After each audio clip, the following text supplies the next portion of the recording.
Hi, everybody. This is Adam Elenbaas from Nightlight Astrology, and these are your horoscopes for July of 2019.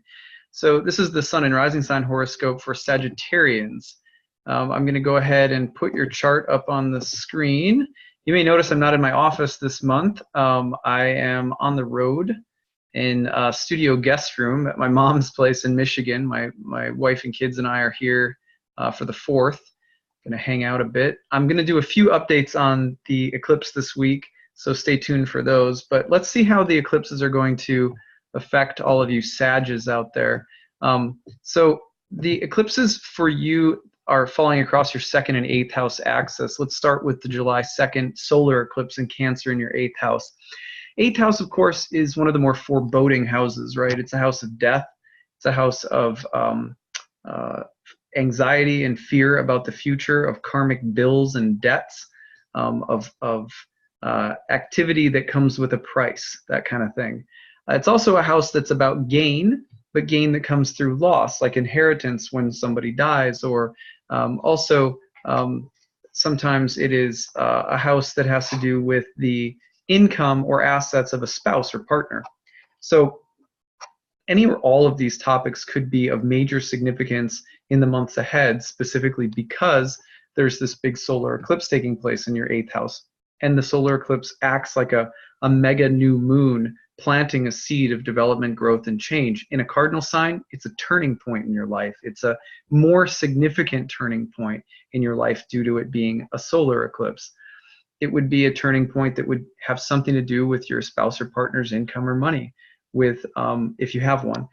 It would have something to do with gain or assets or resources that come from other people or investments, things like insurance or protection against loss. It could have something to do with issues around dependency in relationships, unhealthy versus healthy themes of dependency. You could also see issues related to literal death or loss or anxiety or fear coming up, and just dealing with those things. Sometimes 8th house new moon solar eclipses will bring in a theme in our life that's quite heavy, a transformational event or catharsis that is difficult. It may not be a literal death, but sometimes it's a bit like the death card in tarot. It just means, big changes are happening, and they're going to face you to find, more inner courage. And here with the sign of Cancer too, you're thinking about a deeper emotional territory that may be related to home or family or your mother, the moon sign, things like that. So those are some things to think about just to get you started thinking about the solar eclipse on July 2nd. Now, if you go forward from there, the next major transit of the month happens between July 8th and July 9th. You're going to have Mercury getting into a conjunction with Mars, just as Mercury is turning retrograde and in your 9th house. Now that's happening in a pretty close square with Uranus in Taurus in your 6th house. So that dynamic is really interesting. First of all, the potential for there to be inflated egos, pride, a little bit of a combative temper in the air, a combative mood. That's there because you've got Mercury turning retrograde with Mars, the god of war, in a fire sign in Leo that tends to be a little bit more dramatic, and the ego can get just a little bit more puffed up. The 9th house is a place of higher education. It's a place that's also related to faith, spirituality, long journey, or long distance traveling. So it's also possible that there are difficulties while traveling this month, or that there are deeper combative moods or debates surrounding beliefs and ideas, philosophies, political or religious perspectives. So you want to be careful of all that because, who loves to sit around and get in fights with people about those topics, right? So if you don't want to, be careful of those energies, basically. But also, it's a good time to revise or update your beliefs, ideas, opinions, doing deeper research, learning or studying something, delving into something with a real critical, intelligent frame of mind. Also, the potential for there to be, again, some issues around authority and either the law or authority in possibly the workplace. Mercury rules your 10th house of career, or maybe issues pertaining to the what's a healthy versus unhealthy challenge of authority or rules or structures or traditions. We also say that because this Mercury retrograde with Mars is in a square with Uranus.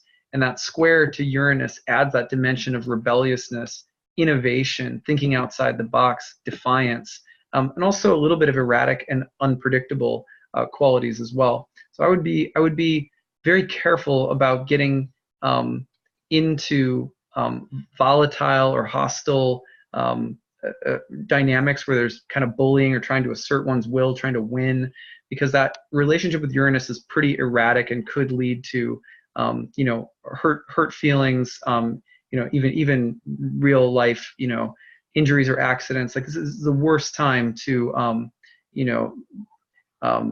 basically, like, flick someone off while driving. You know what I mean? You know what I mean? Or like, just the other thing, just in general, to note is that Uranus in the sixth is in a place that's related to accidents and injuries. So you just want to be careful of that Mercury-Mars energy of just getting too fired up about something karmically. Have you ever probably had this happen where you're walking down the street and you're like just ranting about something that you're feeling really passionate about, and you trip and like, stub your toe or something, and you're like, okay, that's instant karma. I should shut up. I was getting too passionate. I was getting too crazy about something. Be careful of that this month, because there is kind of a little bit of a, if you get too intense, you could stub your toe kind of feeling to this transit. Anyway, that's July 8th and 9th. Going forward from there, between the 10th and the 21st, major transits between your 8th house, Cancer, and 2nd house, Capricorn. The Sun, between the 10th and the 15th, will oppose Saturn and Pluto. The Moon on the 16th will create a lunar eclipse in your 2nd house in Capricorn. And then from the 17th to 21st, Venus will also get in on the oppositions to Saturn and Pluto from the 8th house. So you've got this massive 8th house, 2nd house dynamic. Now, when you have tension between these two areas, especially a solar or a lunar eclipse coming in the middle of there, right in the mix of Saturn and Pluto in the 2nd house, you're really talking a lot about money, finances, business, expenditures, a change in financial status. Those are big deals.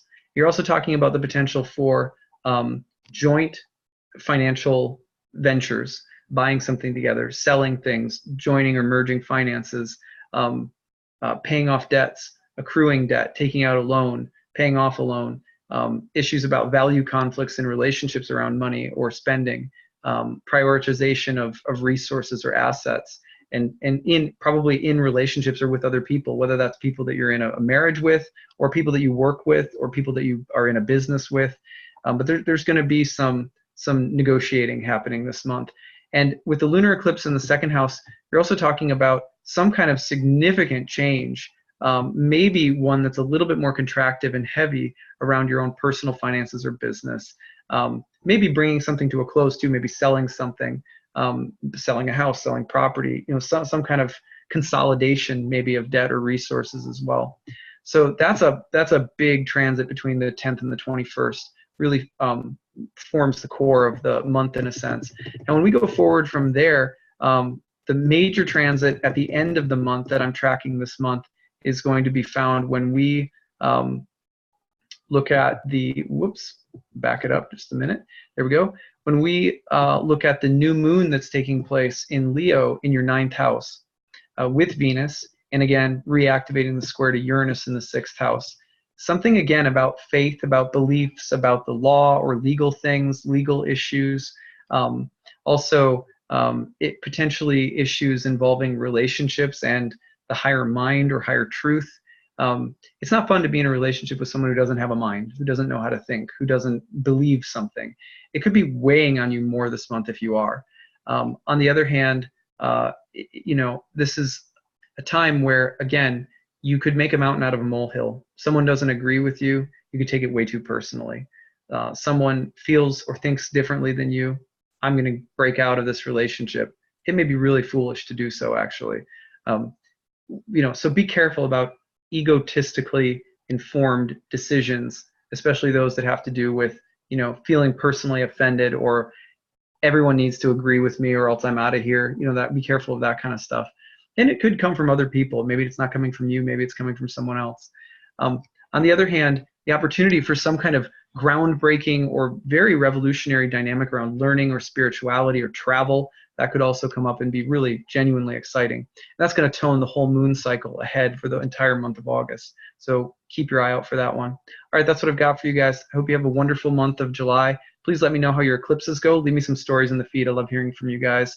And I look forward to hanging out with you again for August horoscopes. Okay, take care. Bye.